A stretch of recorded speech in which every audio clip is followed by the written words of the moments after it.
Hi again. I'm back from the pool and I wanted to tell you about a foundation I'm enjoying. But before I do that, I wanted to say I used MSF Natural in Light as my foundation this morning. I used it on top of a concealer I pulled out and have been enjoying a lot, which is Quick Cover from Boots number 7. This is available at Target. I think it's $10. It's very inexpensive. It looks like this, and I really like it. And I've been using this Hourglass concealer. It gets great reviews here on YouTube. It's $32 at Sephora. The color is very similar, and to be perfectly honest with you, I will never repurchase this, and this is far superior. Now, I still like the Studio Blend or something from MAC in the little compact, this one, Studio Finish. Really like this, but this is very good. I like the convenience of being able to just put it under the eyes, around the nose, around the mouth, etc. So, just a heads up, I think this is worth getting. This, not so much. So, there's that. And then I use the MSF Natural. Now, I'm not really crazy about MSF Natural. I think that for me, it doesn't do what I like a foundation to do, which is to create a smooth surface that hides imperfections.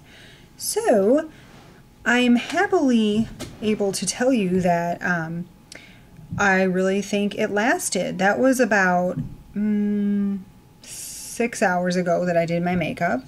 And I'll do a little closer. I have some freckles here. I really wish that was hidden, and I didn't really use concealer. And then I have some blemishes. So, I mean, you can see more, but I'm pretty happy with that, how it's lasted. It really is hot out there. It's 100 degrees. So, I'm going to use a pre-moistened daily facial cleansing towelette. I got these at BJ's, which is very similar to Costco. And I'm going to wipe this off. And I'm going to show you a foundation that my mom requested a review on. So I'm going to just show you how I apply it and what I think of the coverage. So that foundation is the Estee Lauder Invisible Fluid Makeup. It's got a shaker ball and it's got a squeezy top. I'm really enjoying this one. I bought it in the color 2CN1, which I was kind of skeptical about since I would rather a yellow tone. So I am going to use some of this MAC Matte gel just right in here. I think this is a nice primer, so there's that. And I'm going to just sort of apply this with my fingers. And I love to find a foundation that I think does well with your hands, so that if you're traveling or just don't care to use a brush, there's an alternative. That's always a good thing in my opinion. Here's a mirror so I see what I'm doing. So this has a nice coverage. It's buildable, and like I say, you don't need a brush, and that's always an advantage. It's very lightweight, and it feels good on the skin. It dries to a semi-matte finish, I would say, so that's a nice bonus. You can use a little less powder. So that is how that looks.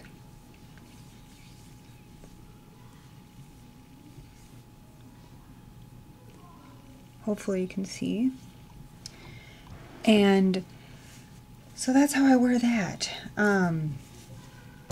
Since I'm in here doing this anyway, I'm going to use the Have a Lovely Day Casual Color from MAC. If I can open it with my damp hands.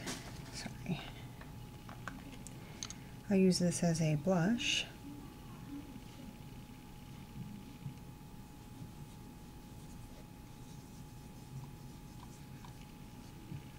Now, this foundation does tend to run somewhat yellow.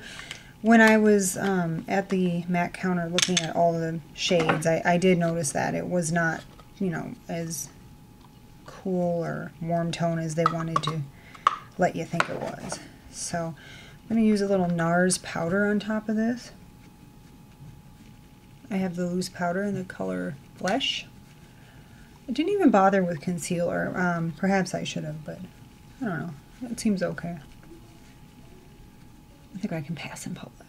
So there's that.